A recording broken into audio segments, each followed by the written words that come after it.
Iran সম্প্রতি তাদের এ পর্যন্ত তৈরি করা সবচেয়ে শক্তিশালী ব্যালিস্টিক অস্ত্র উন্মোচন করেছে খুররাম শাহর 4, যা খাইবার নামেও পরিচিত। প্রাচীন এক দুর্গের নামে নামকরণ করা এই চতুর্থ প্রজন্মের মিসাইলটি ইরানের এরোস্পেস ইঞ্জিনিয়ারিংয়ের এক বিশাল মাইলফলক। কিন্তু কেন এই মিসাইলটি মধ্যপ্রাচ্যে গেম চেঞ্জার এবং এর প্রযুক্তি আসলে কিভাবে কাজ করে? এই হুমকিটা বুঝতে হলে আমাদের তিনটি প্রধান দিকের দিকে তাকাতে হবে: এর অনন্য জ্বালানি ব্যবস্থা, এর অবিশ্বাস্য গতি এবং এর বিশাল পেলোড বা বহন ক্ষমতা। প্রথমত, এর ইঞ্জিনের কথা বলা যাক। বেশিরভাগ লিকুইড ফুয়েল বা তরল জ্বালানির মিসাইল প্রস্তুত করতে কয়েক ঘন্টা সময় লাগে, কারণ এই জ্বালানি অত্যন্ত অস্থির এবং মিসাইলের ভেতরে বেশিক্ষণ রাখা যায় না। কিন্তু খাইবার এই নিয়ম বদলে দিয়েছে। এতে ব্যবহার করা হয়েছে হাইপারগলিক জ্বালানি, যা অক্সিডাইজারের সংস্পর্শে আসা মাত্রই জ্বলে ওঠে। আরও মজার ব্যাপার হলো, ইরানি ইঞ্জিনিয়াররা এর ইঞ্জিনটি সরাসরি জ্বালানি ট্যাঙ্কের ভেতরেই বসিয়েছেন।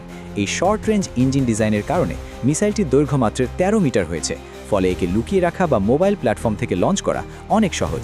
যেহেতু এই জ্বালানি ট্যাঙ্কের ভেতরে বছরের পর বছর জমা রাখা সম্ভব, তাই খুররাম শাহর 4 এর ফায়ার অন ডিমান্ড ক্ষমতা আছে, যা সাধারণত শুধু সলিড ফুয়েল মিসাইলে দেখা যায়। এরপর আসে গতির কথা। ওড়ার সময় খাইবার এক দানবীয় গতি ধারণ করে। একবার বায়ুমণ্ডল পার হয়ে গেলে মহাকাশে এর গতি পৌঁছায় ম্যাক 16-তে, ঘন্টায় প্রায় 12,000 মাইল। আর যখন এটি লক্ষ্যবস্তুর দিকে ধেয়ে আসে, তখন এর হাইপারসোনিক গতি থাকে ম্যাক 8।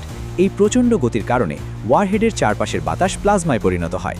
আয়রন ডোম বা প্যাট্রিয়টের মতো সাধারণ ডিফেন্স সিস্টেমের জন্য ম্যাক 8 গতিতে চলা কোনো বস্তুকে মাঝ আকাশে আটকে দেওয়া মানে হলো চোখ বেঁধে একটা বুলেট দিয়ে আরেকটা বুলেটকে আঘাত করার চেষ্টা করা।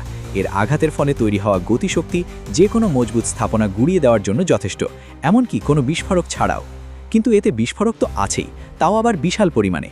খুররাম শাহর 4 বহন করে 1500 কেজি ওজনের এক ওয়ারহেড। বর্তমানের অপারমাণবিক অস্ত্র ভাণ্ডারগুলোর মধ্যে এটি অন্যতম ভারী পেলোড। বেশিরভাগ ট্যাকটিক্যাল মিসাইল যেখানে 500 কেজি বহন করে, খাইবার সেখানে 3 গুণ বেশি ভার নিতে পারে। 2000 কিলোমিটার পাল্লার এই মিসাইল দিয়ে ইরান এখন ইসরায়েল, দক্ষিণ পূর্ব ইউরোপ বা মধ্যপ্রাচ্যের যে কোনো মার্কিন ঘাঁটিতে এক আঘাতেই ধ্বংসযজ্ঞ চালাতে পারে। এর নিখুঁত নিশানার রহস্য লুকিয়ে আছে এর মিড কোর্স গাইডেন্স সিস্টেমে।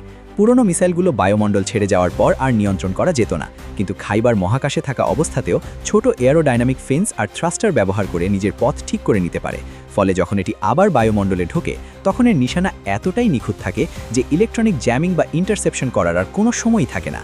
দীর্ঘমেয়াদী তরল জ্বালানি, হাইপারসনিক গতি আর ডেল টনের বিশাল ওয়ারহেডের এই সমন্বয় করে ইরান এক বড় মাহার সামরিক পরিবর্তনের বার্তা দিয়েছে। খুররাম শাহর 4 শুধু একটা মিসাইল নয়, এটি একটি সংকেত যে ইরানের সামরিক শক্তি এখন এক নতুন এবং অতি গতিশীল যুগে প্রবেশ করেছে। মিলিটারি টেকনোলজির এমন আরও সব বিশ্লেষণ জানতে এখনই সাবস্ক্রাইব করো।